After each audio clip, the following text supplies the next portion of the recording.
Hello everyone and welcome to part 2 of my health policy analysis. My name is Ben Cacciaglia and today we will be focusing on the Disability Integration Act of 2019. So the identifying information for this bill, it is a House of Representatives bill, so it's HR 555. The sponsor for this bill is Representative James Sensenbrenner. He currently has 237 co-sponsors, which makes up roughly about 220 Democrats and 17 Republicans.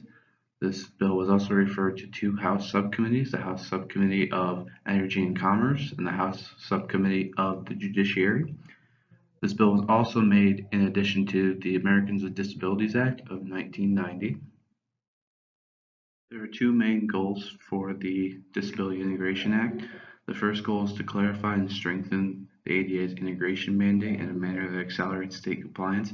So this basically means that the Americans with Disabilities Act in 1990 was basically using general type regulations to liberate the initial limitations that individuals with disabilities had during that time, so that the Disability Integration Act of 2019 is actually going to accelerate and clarify some of those regulations.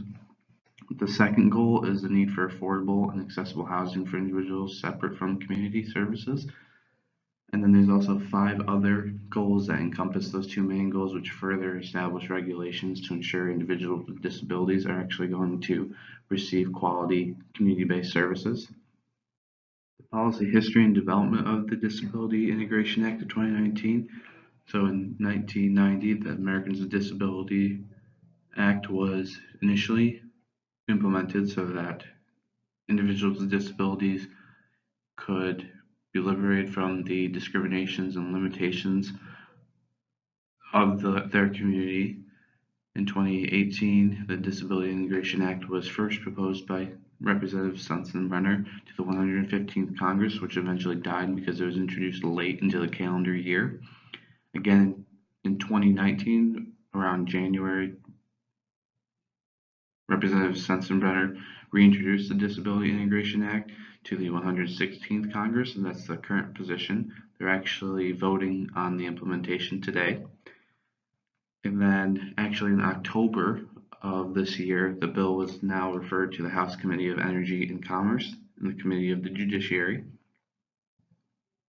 The interested actors and players, so the formal actors actually have a direct influence on the implementation of this bill, and they are Representative Sensenbrenner, the sponsor of this bill, his 237 co-sponsors, the two House committees, the House of Representatives, and the United States Senate.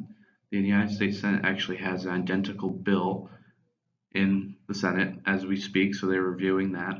The informal actors have an indirect influence to the implementation of this bill, but they can influence the formal actors to implement this bill.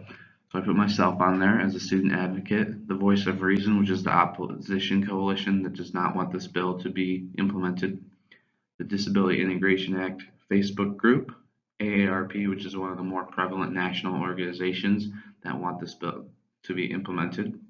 There's a total of 888 total group supporters. Of those 888, 227 are national organizations and 661 are state and local organizations. So the analysis method that I used to analyze this bill was incrementalism. Due to the Americans with Disabilities Act of 1990 being introduced before the Disability Integration Act, can actually benefit the Disability Integration Act by taking some of the ideas from the Americans with Disabilities Act and implementing it into its own principles. The bill also needs to be implemented into smaller steps so that it does not create a chaotic process, because if it was one big process, these individuals with disabilities will be caught up in that chaotic environment and cause them a negative experience in transitioning into the community. Some of the obstacles that hinder the policy implementation is bipartisan support. So the support's mainly Democratic. There are some Republicans, about 7.2% of the sponsors are Republican, but still mainly Democrat. There's another obstacle of the time constraint policy, which has been overlooked due to the impeachment inquiry. So the or the calendar year is almost over.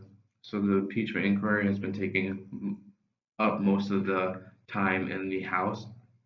Therefore, creating this bill will probably eventually die because it hasn't been reviewed. The last obstacle is the economic aspect. So this bill does not clearly state the funding or how much funding is needed. So that's going to also affect the subcommittees of the House committees that are reviewing that because they don't know where the money is going to come from. Therefore, it can negatively impact the implementation of this bill.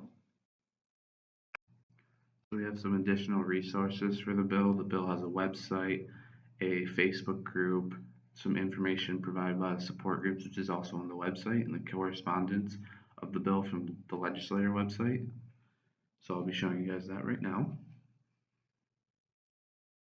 So moving over here, we have the Disability Integration Act website right here. You can see all the different resources, the fact sheet, congressional visit resources, frequently asked questions, the postcards, then the supporter list where you can see all the different supporter information, the legislative houses that are reviewing this bill, the sponsors, co-sponsors, and then any news, media, or blogs that are actually being created to help support this bill. Then we have the Disability Integration Act Facebook group, which has about 1,900 followers. As of right now, there's actually a flash advocacy going on based on trying to get Speaker Pelosi to pass the bill. And then here's a website for that. So that's the advocacy alert. This is basically trying to get the bill passed so it does not die at the end of the year. And over here we have Representative Sensenbrenner reintroducing the Disability Integration Act. So this is a media source from the news clipping in Wisconsin for that. So the application of OT to this bill is directly related to the implementation through being able to help individuals with disabilities transition successfully into the community. This is actually twofold, so this will help in occupational therapists in long-term care facilities and community-based facilities, as well as those individuals with disabilities. So starting with the individuals with disabilities, they will be able to have greater access to their community-based services and the community itself, because in long-term care facilities they are, for lack of a better term, cooped up and do not really see the community as often as community-based services will provide them. So this will actually help them improve their quality of life because they'll be able to access more community-based activities that they were longing to do that they were not able to do in the long-term care facilities. The way this impacts long-term care OTs and community-based OTs is that the long-term care OTs can actually see more patients and have more patient turnover through the use of implementing screening tools so that they can evaluate patients and individuals with disabilities to transition to community-based services, while on the other hand, community-based services could also gain an increase in all related services positions so that they can help these individuals with disabilities develop skills and develop interpersonal skills in order to become independent in navigating their community, as well as being able to interact with other individuals with disabilities that may be transitioning at the same time. Thank you for listening to this presentation. Have a great day, and here are my references.